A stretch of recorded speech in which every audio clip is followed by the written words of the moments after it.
Assalamualaikum warahmatullahi wabarakatuh. Salam sejahtera untuk kita semua. Bagi yang menonton video ini dimanapun berada, mungkin pernah mendengar atau tahu yang namanya primbon atau larau.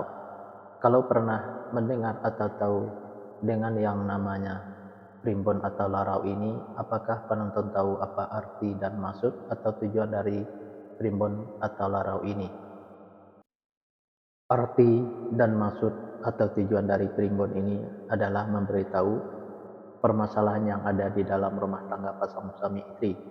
Salah satu di antaranya saya akan memberitahu bagaimana cara menghadapi atau mengatasi permasalahan yang ada di dalam rumah tangga pasangan suami istri kalau nama awal suaminya Y dan kalau nama awal istrinya A. Dan saya juga akan memberitahu bagaimana karakter atau sifat anak pasangan suami istri kalau nama awal suaminya Y dan kalau nama awal istrinya A ini, dan bagaimana juga cara mendidik anak pasangan suami istri ini dan cara menghindari pertengkaran antara pasangan suami istri ini dan usaha pasangan suami istri ini. Nah, tonton video ini sampai selesai.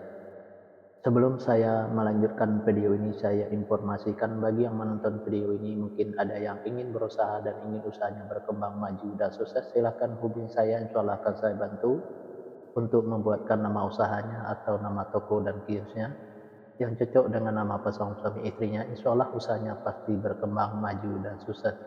Nomor WA saya ada di profil. Baik, saya lanjutkan memberitahu karakter atau sifat anak pasangan suami istri ini dan cara mendidik anak pasangan suami istri ini dan cara menghindari pertengkaran antara pasangan suami istri ini dan usaha pasangan suami istri ini di fase yang kelima. Fase yang kelima ini pasangan suami istri ini kalau punya anak pasangan suami istri ini anaknya laki-laki, kalau seandainya anaknya perempuan, anaknya pemberani, pintar dan cerdas. Karakter atau sifat anak pasangan suami istri ini seperti pemimpin baik, anaknya perempuan atau laki-laki. Mendidik anak pasangan suami istri ini tak perlu marah-marah apalagi sampai naik darah, cukup dengan logika dan masuk akal saja. Insya Allah apa yang disampaikan anaknya akan menerima, baik anaknya perempuan atau laki-laki. Pasangan suami istri ini gampang tersinggung baik suaminya maupun istrinya. Untuk menghindari pertengkaran antara pasangan suami istri ini, kalau suaminya lagi marah-marah jangan diladenin, dan kalau lagi emosi jangan ikutin emosinya, dan kalau istrinya juga lagi marah-marah jangan diladenin, dan kalau lagi emosi jangan ikutin emosinya. Pasangan suami istri ini banyak godanya di luar.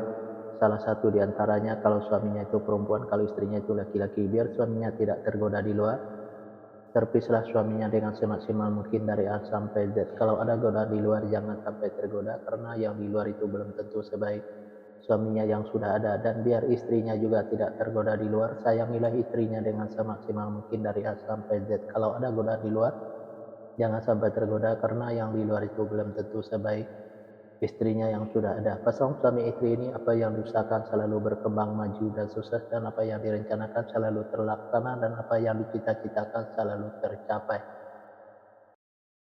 Fase yang keenam pasangan suami istri ini kalau punya anak-anak pasangan suami istri ini anaknya laki-laki. Kalau seandainya anaknya perempuan, anaknya pemberani, pintar dan cerdas. Karakter atau sifat anak pasangan suami istri ini seperti pemimpin baik anaknya perempuan atau laki-laki. Mendidik anak pasangan suami istri ini tak perlu marah-marah apalagi sampai naik darah, cukup dengan logika dan masuk akal saja. Insya Allah apa yang disampaikan anaknya akan menerima, baik anaknya perempuan atau laki-laki. Pasangan suami istri ini susah untuk menyimpan atau mengumpulin hasil usahanya yang didapat, bisa dikarenakan pasangan suami istri ini boros, bisa juga karena masuk ke rumah sakit atau dirawat di rumah sakit, bisa juga karena ditipu orang atau dibohongin orang.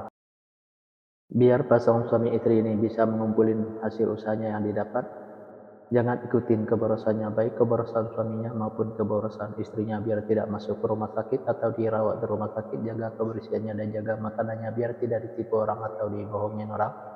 Tingkatkan kehati-hatiannya, usaha pasangan suami istri ini selalu berhasil. Fase yang ketujuh, pasangan suami istri ini kalau punya anak-anak pasangan suami istri ini anaknya perempuan. Kalau seandainya anaknya laki-laki, anaknya gampang tersinggung, sensitif dan manja. Karakter atau sifat anak pasangan suami istri ini penyantun dan penyayang, baik anaknya laki-laki atau perempuan. Mendidik anak pasangan suami istri ini Tak perlu marah-marah apalagi sampai naik darah, cukup dengan dimanjakan saja tapi jangan terlalu dimanjakan, insya Allah apa yang disampaikan anaknya akan menerima, baik anaknya laki-laki atau perempuan. Pasangan suami istri ini saya kata saling menuruti, saling mengikuti, saling setia, saling percaya. Usaha pasangan suami istri ini biasa-biasa saja, tidak ada kelonjakan. Di episode yang kedua ini atau episode yang terakhir ini, yang menonton video ini mungkin ingin tahu karakter atau sifat anak pasangan suami istri dan cara mendidik anak pasangan suami istri dan cara menghindari pertengkaran antara pasangan suami istri dan usaha pasangan suami istri. Kalau nama awal suaminya A dan kalau nama awal istrinya Y. Nah, silahkan tonton video selanjutnya. Yang menonton video ini juga mungkin ada yang ingin tahu karakter atau sifat anak pasangan suami istrinya dan cara mendidik anak pasangan suami istrinya dan cara menghindari pertengkaran antara pasangan suami istrinya dan usaha pasangan suami istrinya. Nah, tulis saja di kolom komentar nama lengkapnya dan nama lengkap pasangannya, insya Allah akan saya jawab dengan video.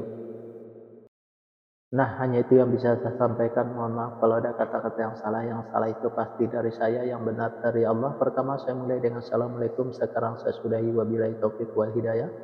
Wassalamualaikum warahmatullahi wabarakatuh. Salam sejahtera untuk kita semua.